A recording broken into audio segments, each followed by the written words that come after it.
Good morning, everyone. Today we'll start Module 3 Tender Management for Tender and Contract Management subjects. So these are the contents: principle of analysis of rate, specification, legal requirement of planning and local government approvals, and some advanced techniques of estimations. So यहाँ पे ये चार basically अपने पास main topic हैं जो इस module 3 में हम पढ़ने वाले हैं. ठीक है, तो हम वन बाय वन सभी को डिस्कस करते हैं. First, the analysis of rate. The analysis of rate is the fundamental process in construction project management that involve calculating the cost per unit of particular work item. For example, in 1 meter cube of concrete, 1 square meter of plastering, 1 meter of piping, इस तरीके से हम जो भी units हैं उनका per unit क्या coast होने वाला है, क्या रेट के हिसाब से पूरे आइटम का या पूरी जो क्वांटिटी है उसका कोस्ट कैसे हम निकालते हैं, वो सब चीज़ें यहाँ पे हम डिस्कस करेंगे. This cost break down ensure accurate budgeting, tendering and financial control in construction project. The analysis of rate is systematically method to derive fair and accurate construction rate. It ensure cost efficiency, avoid disputes and help in financial planning for the contractor and client. These are the main fundamental concept behind the analysis of rate, or we can say these are the main key points for this topic, analysis of rate. Next, what is the definition and importance of analysis of rate? So analysis of rate nothing but the determine the unit rate of construction activity by considering all the component. It ensure transparency and pricing and help contractor, engineer and client avoid cost overrun. यदि आप analysis of rate के through ही अगर आप चलेंगे तो आपके जितने भी डिस्प्यूट्स होते हैं, जो भी कोस्ट ओवररन होते हैं, ठीक है, वो आप उन चीज़ों से बहुत आसानी से बच सकते हैं. What is the main importance और importance of analysis of rate is estimating project cost. पूरे प्रोजेक्ट की कोस्ट को यदि आपको एस्टिमेट करना है तो आपको रेट ऑफ एनालिसिस के थ्रू ही जाना पड़ेगा. Preparing for tender and bids, valuation of work, for example bill of quantity BOQ, cost control and budgeting.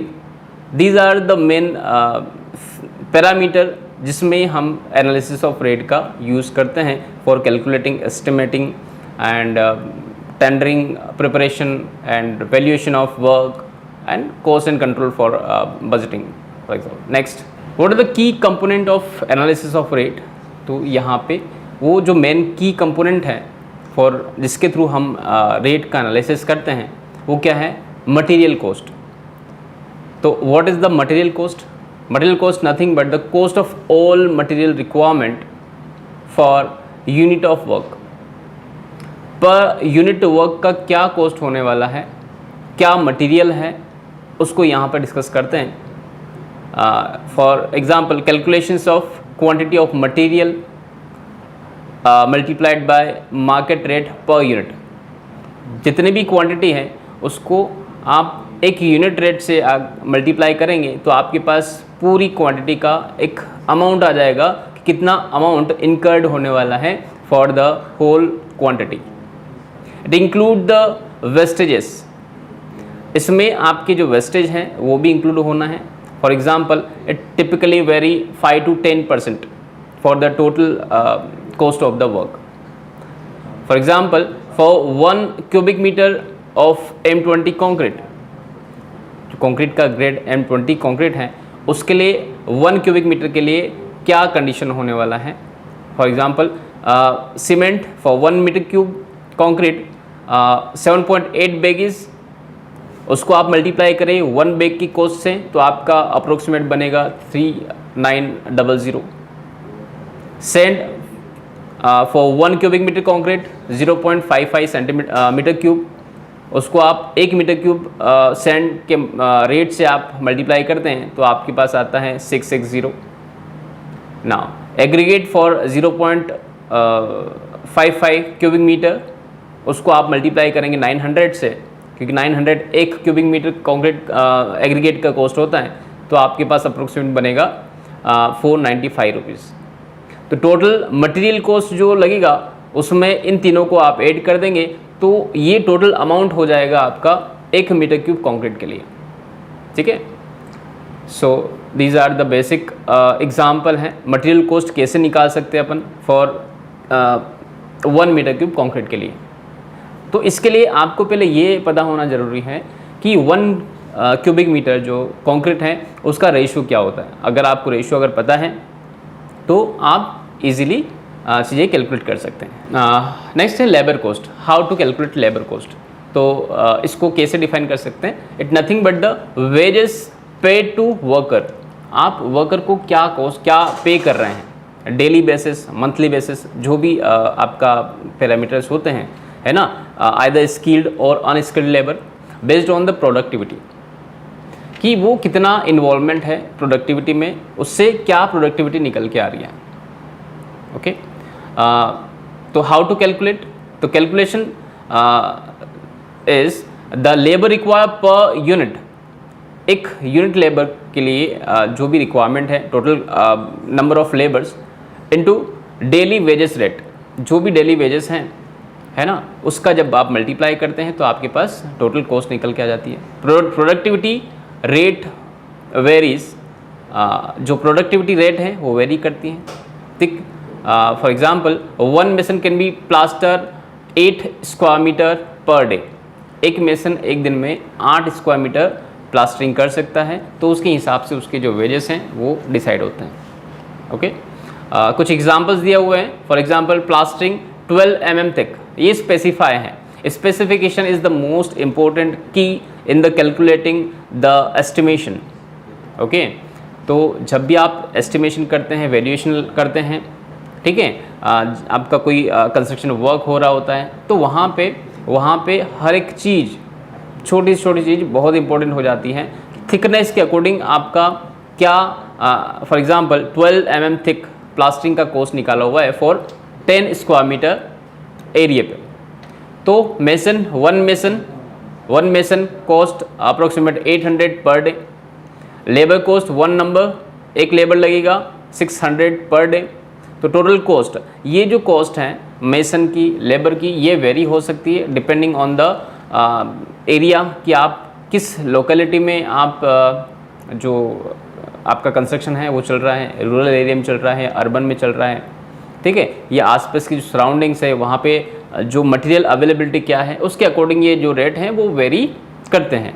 ठीक है, तो ये कुछ रेट दिया हुआ है, तो टोटल कॉस्ट लेबर की यहाँ पे आ जाती है 800 + 600 1400 फॉर 10 मीटर स्क्वायर। तो पर मीटर स्क्वायर कितना हो जाएगा, तो ये पर मीटर स्क्वायर हो जाएगा 140 स्क्वायर मीटर। ओके, नेक्स्ट ना, third parameter is the equipment and machinery cost. How to calculate equipment and machinery cost? तो the cost of using machinery owned or hired, यदि आप जो मशीनरी हैं अगर वो ओन करते हैं, नई खरीद के अगर लेके आते हैं या रेंट पे अगर चलाते हैं, तो वो क्या काम में क्या प्रोडक्टिविटी है उसकी, उसके अकॉर्डिंग उसका जो कॉस्ट का वैल्यूएशन हम कर सकते हैं, है ना। Owned equipment description plus depreciation plus maintenance plus fuel, इन तीनों को ऐड करके अपन उसका जो ओन्ड इक्विपमेंट है उसका वैल्यूएशन करते हैं ना। हायर्ड इक्विपमेंट, तो हायर्ड इक्विपमेंट है तो पर आवर उसका रेंटल या पर डे उसका जो रेंट है वो क्या फाइनल हुआ है, उसके हिसाब से आप उसकी कॉस्ट को एग्जामिन कर सकते हैं। फॉर एग्जांपल कंक्रीट मिक्सर यदि आपने हायर किया है 1500 पर डे के हिसाब से, ठीक है, ये एक रेट स्टैंडर्ड रेट है, ये वेरी कर सकती है ना, डिपेंडिंग ऑन की कंक्रीट मिक्सर कितने अवेलेबल हैं आपके आसपास। ठीक है, तो 1500 per day if it is mix 10 cubic metre per day, तो जो कॉस्ट है वो पर क्यूबिक मीटर कितनी आ जाएगी, 150 रुपीज़ पर क्यूबिक मीटर। इस तरीके से आप रेट फाइनल कर सकते हैं अपनी ना। नेक्स्ट ओवरहेड एंड प्रॉफिट्स, तो ये भी आपको इंक्लूड करना पड़ेगा आपकी प्रोजेक्ट का जो कॉस्ट निकालने में, ये भी आपको इंक्लूड करना पड़ेगा। तो indirect cost and contractor profit margin, ये भी आपको इसमें इंक्लूड करना पड़ेगा। It include the administration expenses, for example office staff salaries, है ना, storage and transportations, contingencies, profits, typically profits 10 to 15% of whole project cost, है ना। For example, if the total cost is material plus labor plus equipment is 10,000, तो जो overhead charges होंगे approximately 10%, 5 to 10% very करते हैं, तो वो हो जाएगा आपका 1,000 रुपीज़। प्रॉफिट आपका 10% हो जाएगा, वो हो जाएगा आपका 1,000 रुपीज़। जो फाइनल रेट होगा वो जितना आपका ओवरहेड टोटल चार्ज है ना, जो आपका टोटल कॉस्ट लगा है 10,000, उसमें आप 1,000 ओवरहेड ऐड कर दो, 1,000 रुपीज़ प्रॉफिट का ऐड कर दो, तो आपका जो टोटल कॉस्ट बन जाता है वो हो जाएगा 12,000 रुपीज़। नेक्स्ट, तो how to go step by step for the process of analysis of rate. तो first we define the work items, for example 1 cubic metre of brick work, 1 cubic metre of concrete work, जिससे कि example के through अपन समझाने की कोशिश करी है, 1 square metre of flooring, है ना। इस तरीके से आप उसका रेट एनालिसिस कर सकते हैं। लिस्ट ऑफ मटेरियल रिक्वायर्ड, क्या मटेरियल का रिक्वायरमेंट है, ठीक है, उसको आप पूरा लिस्ट करेंगे, है ना, quantity plus rates. Okay, calculate the labour requirement, how many numbers of labour required for the particular work. Okay, तो आपको नंबर्स ऑफ वर्कर आपको पता होना चाहिए और उनके वेजेस की लेबर, आइदर स्किल लेबर और unskill labour, depending on their situation. Okay, skill और अनस्किल उनके वेजेस जो है उसके हिसाब से डिसाइड होंगे। Include the equipments cost, if machinery is used, equipment जैसे आपने मशीनरी ओन करी है, ठीक है, प्रोक्योर करी है, या फिर मशीनरी हायर करी है, ऑन रेंट आपने किया है, तो उसके अकॉर्डिंग आपको उसका चार्ज पे करना पड़ेगा। एड ओवरहेड्स एंड प्रॉफिट्स, तो प्रॉफिट्स का कैलकुलेशन जैसे अपन ने किया 10 to 15% जो प्रॉफिट का कैलकुलेशन है वो आप वहाँ पे करते हैं। Sum up all cost to get the final unit rate, तो ये सारे जितने भी आइटम हमने डिस्कस करे हैं, जब सबका सम करते हैं, है ना, तो सम करने के बाद में जितना भी आपका एरिया कंस्ट्रक्ट होना है पर यूनिट, उसके एरिया से अपन डिवाइड करते हैं, तो पर स्क्वायर मीटर, पर स्क्वायर फीट आपके पास टोटल कॉस्ट ऑफ प्रोजेक्ट आ जाएगा कि आपकी प्रोजेक्ट कॉस्ट का जो यूनिट रेट है वो इस तरीके से हम निकाल सकते हैं। Next, so here are some practical example for 1 cubic metre of brick work of 1:6 cement mortar ratio. तो the key components and calculation and total cost. So the bricks for 1 cubic meter is 500 bricks. Okay, उसको 8 rupees पर brick के हिसाब से आप multiply करते हैं तो अप्रोक्सीमेट 4,000 रुपीज़ के आसपास होता है। Now cement 1.2 big as per the 1:6 ratio for 1 cubic meter mortar, the cement should be required 1.2 big, so 500 rupees पर बैग के हिसाब से, 400 पर बैग के हिसाब से, जो भी आपका वेरी करता है depending on the situation and areas. Okay, तो 600 rupees 1.2 bag for at the rate of 500 baggage. Now sand is 0.06 cubic metre, 1200 per cubic metre के हिसाब से 72 रुपीज़ सैंड का हो जाता है। लेबर मेसन 1.5 days फॉर 800, तो इस हिसाब से 1200 उसका हो जाता है। तो इस तरीके से आप पूरा कैलकुलेशन जब बिठाते हैं, है ना, इक्विपमेंट मिक्सर आप रेंटल लेके आते हैं तो 200 रुपीज़ पर आवर या पर डे के हिसाब से, है ना, तो जो सब टोटल करते हैं, सब टोटल करने के बाद में आपके पास आता है 6,972 रुपीज़। अब इसके ऊपर आपको चार्ज करना है contingency and overhead charges, profits. तो जो ओवरहेड चार्जेस हैं है ना वो 10%, तो 697 ओवरहेड चार्जेस हो जाएगा, और कॉन्ट्रैक्टर का जो प्रॉफिट है वो 10% के हिसाब से 697 उसका। जब टोटल आप इस जो 1 क्यूबिक मीटर ब्रिक वर्क आप करते हैं तो आपके पास टोटल जो कॉस्ट बनता है वो बन जाता है 8,366 रुपीज़। तो इस तरीके से आप जो रेट पूरा कैलकुलेट कर सकते हैं। पूरा प्रोजेक्ट का जो भी आपका टास्क है उसका यहाँ पे बजट डिसाइड कर सकते हैं कि इतना budget should minimum requirement for this type of work. Okay, next. So some factor affecting for analysis of rate, for example locations, जो कि मैंने अभी बोला। Locations, material labor cost vary by the region, yes. Market fluctuations depending on the market, steel, cement price change frequently. Productivity, skilled labor versus unskilled labor, है ना, impact time and cost. Okay, time and cost abruptly depends on the skill and unskilled labor. Project complexity, high rise versus low cost housing, है ना। तो depending on this scenario the analysis of rate is very depending on the region, depending on the market fluctuations, depending on the productivity and project complexity. Okay, next. So these are the main factors. तो what is the applications of analysis of rate? For estimating, forecasting the project cost, tendering, submitting the competitive bids, bill of quantities, cost control, tracking budget versus actual expenses. So these are some field where we use analysis of rate.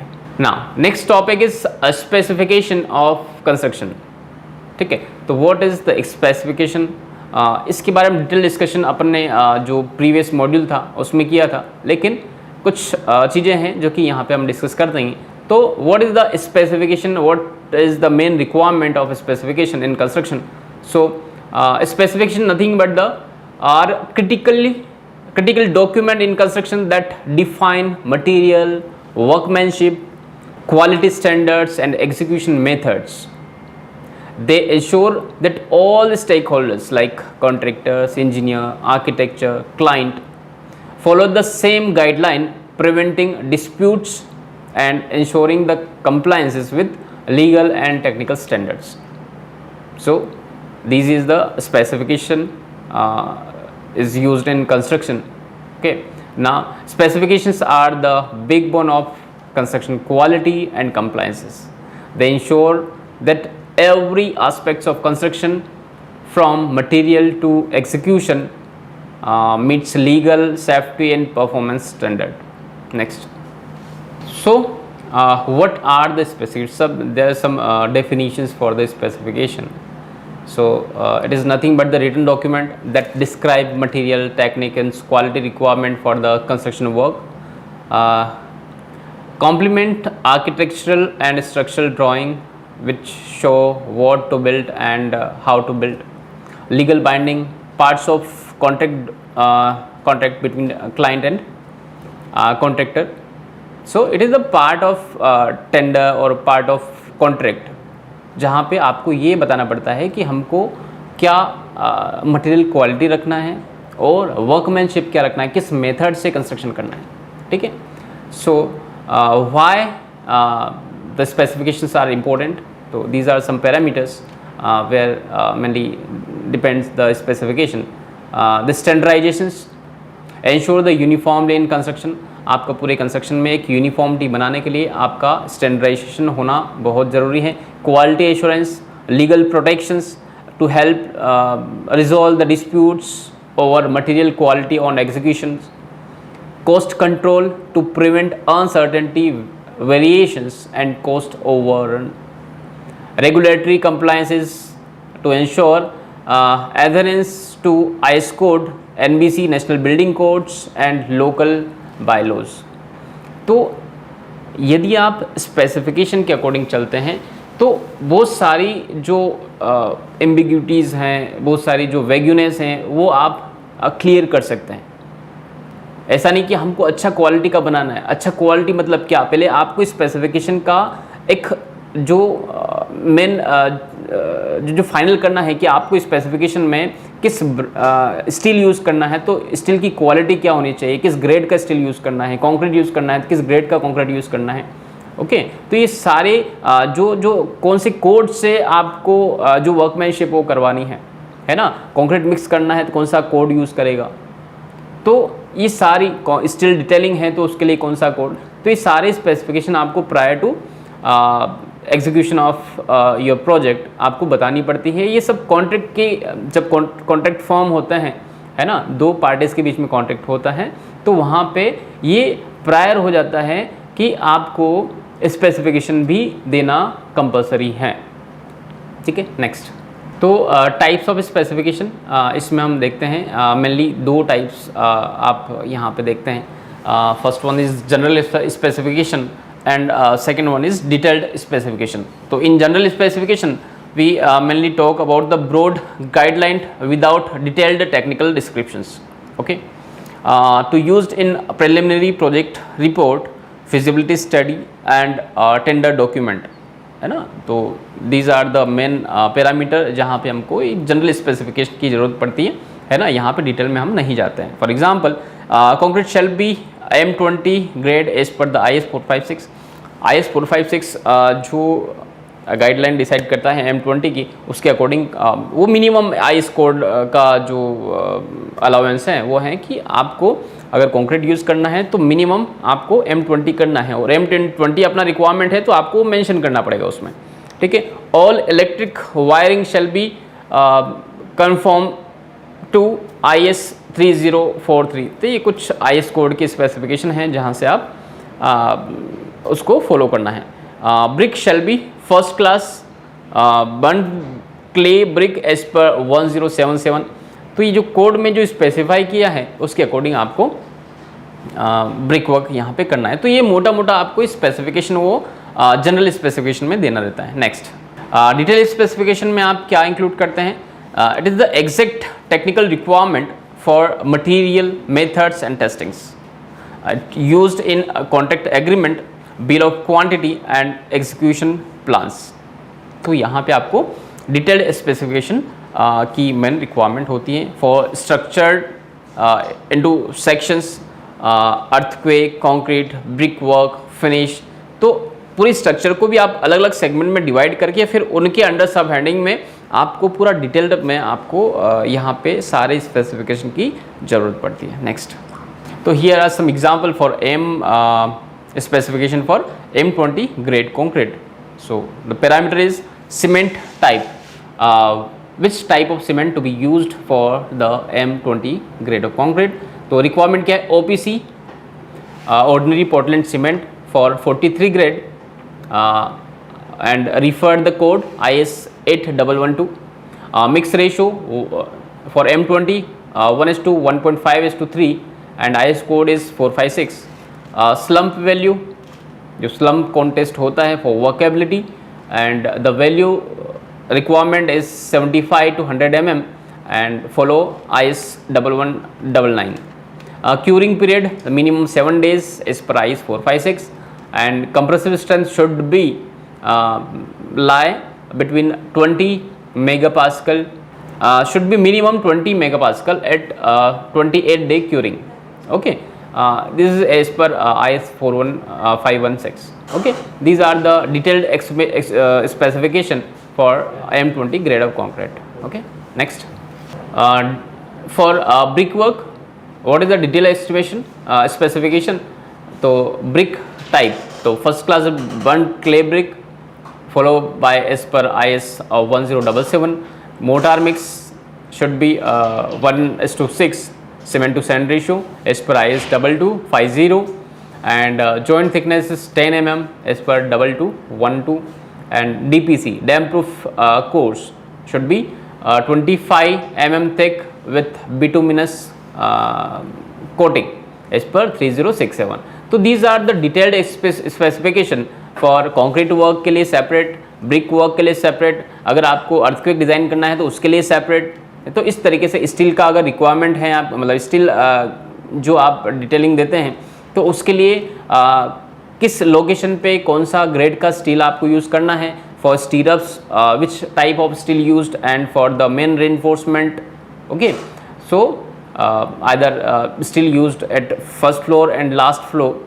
Okay, तो यहाँ पे आपको detailed specification की need होती है. Next, the key component of specification is a well structured specification include material specification. Okay, तो यहाँ पे आपको मटेरियल को डिफाइन करना पड़ेगा, उसकी ग्रेड डिफाइन करनी पड़ेगी. व्हाट क्वालिटी ऑफ मटेरियल आपको देखना पड़ेगा, सीमेंट, स्टील, ब्रिक का क्वालिटी क्या है. For example steel reinforcement shall be for 500 grade as per IS 17886 and what is the workmanship specification to describe how work should be executed. Okay, testing and quality control, it specify the test required. तो कौन कौन से test आपको compulsory हैं test for the execution of work. For example, slump cone test, compressive strength test. These are the basic fundamental test जो कि आपको quality assurance के लिए वहाँ पे ज़रूरी हैं. ठीक है. Now next, standards and codes. The references Indian standard codes, IS codes, NBC, National Building Codes and local regulation. For example, electric installations shall comply with this IS 3043 code of earthings. ठीक है. And installation and execution methods define step by step procedure how the waterproofing shall be applied in 2 layer with a curing period of 24 hour between the coats. Next, these are the some basic example है ना, जिस तरीके से आप specification यहाँ पे दे सकते हैं. And next is the role of specification in construction project. What is the role, main role, key role? Nothing but the according to function. For example, quality insurance to ensure the material and workmanship meet standards. जो भी standards आपने provide किए हैं है ना, before execution in the contract or in tender आप provide करते हैं स्पेसिफिकेशन हर एक वर्कमैनशिप का, हर एक मटेरियल का. तो क्वालिटी इंश्योरेंस में आपको depending on the standard you should follow the rules, follow the codes. Legal compliances follow IS code, NBC, national building code and municipal bylaws. Cost estimation to help in preparing the accurate BOQ and rate analysis. Yes, so dispute resolution act as a reference in case of conflicts. यदि in case सब कुछ accurate होने के बाद भी यदि कोई conflict आता है तो उसके लिए जो भी उसका तरीका होता है to solve the resolution, जो हमने डिटेल डिस्कशन किया है इसके ऊपर लास्ट लेक्चर में, तो वैसे जो भी उसके एक्ट होते हैं उसके अकॉर्डिंग आप जा सकते हैं. ठीक है. आइदर आर्बिट्रेशन और इन लेजिस्लेटिव प्रोसेस जो भी होता है. ठीक है ना. Safety and durability to ensure structural are safe and life long lasting.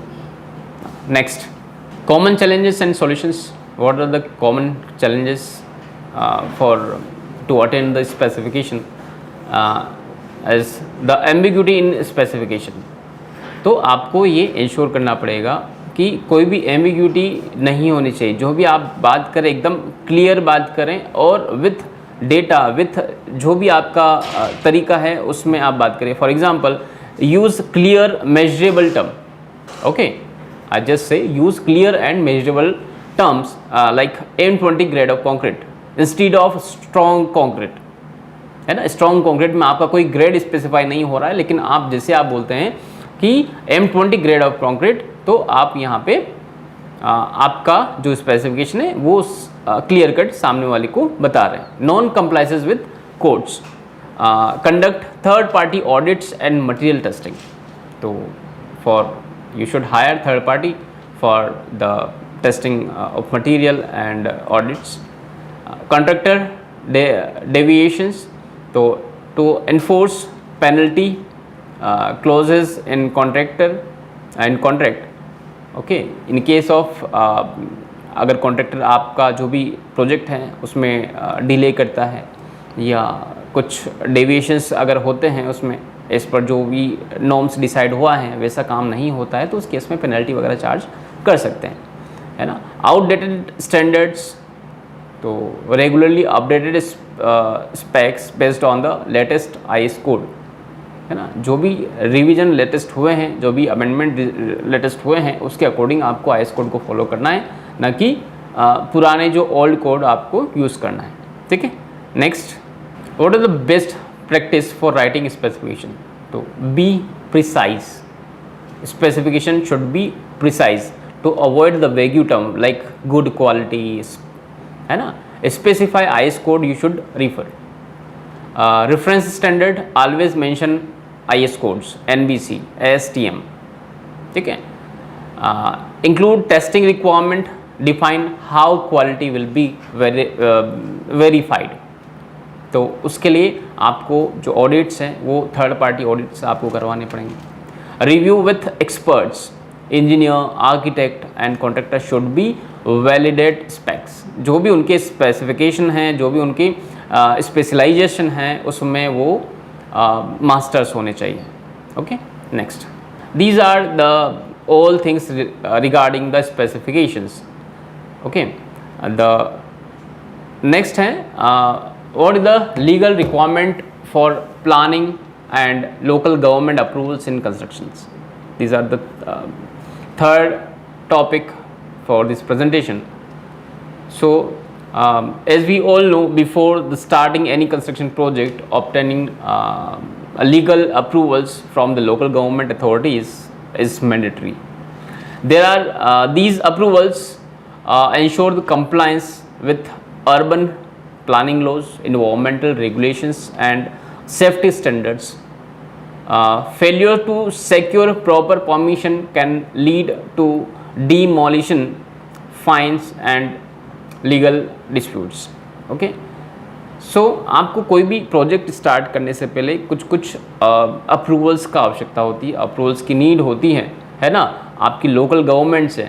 तो उसके बारे में ये पूरा जो अपना मेन टॉपिक है उसके बारे में बात करता है. कौन कौन सी आपको परमिशंस का नीड होगा before to start any type of construction, है ना. To legal approvals are non negotiable in construction. They ensure safety, environmental protection and urban planning compliance, skipping them risk project cancellation, legal troubles and financial losses. अगर आपने जो भी approvals का आपको need है अगर वो नहीं किए, है ना, कंपल्सरी अप्रूवल्स आपने नहीं किए तो आपको फर्दर बहुत सारे लॉसेस हो सकते हैं. फाइनेंशियल लॉस हो सकता है, आपका जो भी प्रोजेक्ट है वो कैंसिल हो सकता है, आपकी जो बिल्डिंग है अकॉर्डिंग टू लॉज नहीं है तो वो बिल्डिंग कोलैप्स की जा सकती है बाय द गवर्नमेंट, है ना. तो ये कुछ बेसिक रिक्वायरमेंट होती है for the essential requirement for the local approval या गवर्नमेंट अप्रूवल्स. ओके. नेक्स्ट, तो legal framework for governing construction approvals.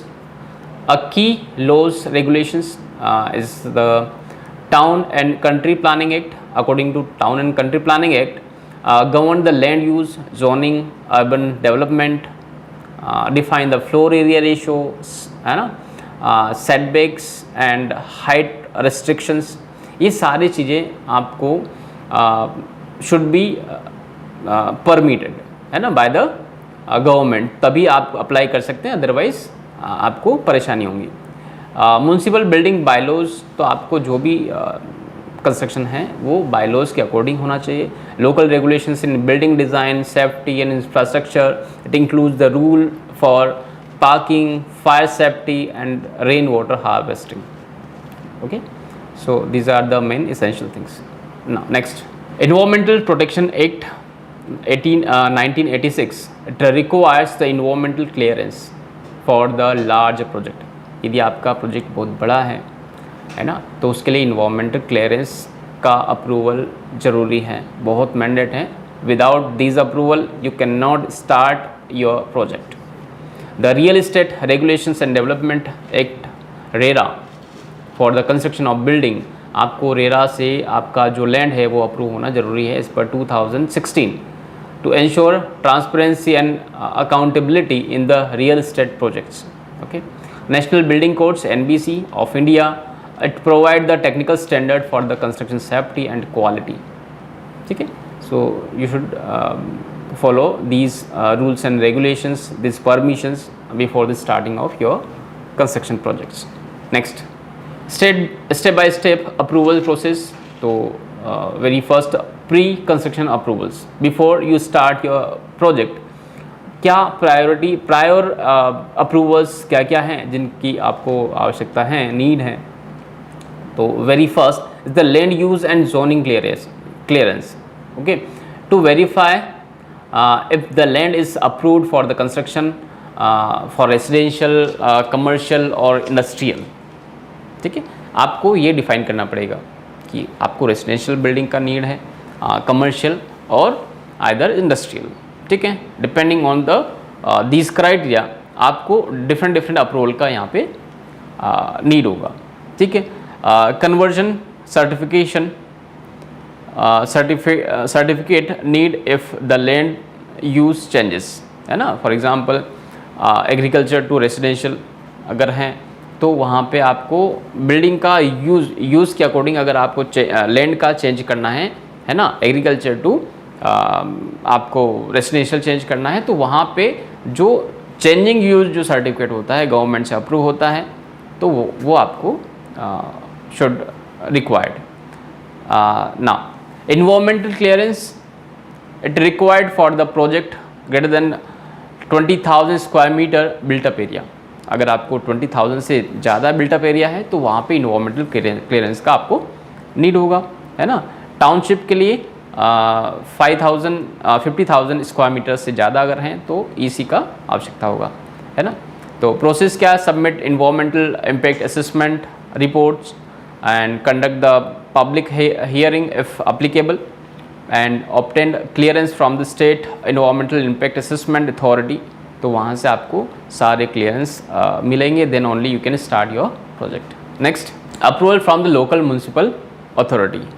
तो कुछ अप्रूवल्स लगेंगे जो कि लोकल म्यूनसिपल अथॉरिटी से आपको मैंडेट होंगे. To submit building plan to the municipal corporation development authority. Required document is the land ownership paper, sales deed and खाता certificate. जो भी बेसिक रिक्वायरमेंट है आपका, है ना, वो आपको म्यूनसिपल ऑफिस में देना रहेगा. आर्किटेक्चरल एंड स्ट्रक्चरल ड्राइंग देनी रहेंगी. NOC from the fire department, pollution boards and air authority की जो NOC हैं, है ना, नो ऑब्जेक्शन सर्टिफिकेट हैं, वो आपको यहाँ पे required होगा for the municipal authority approvals.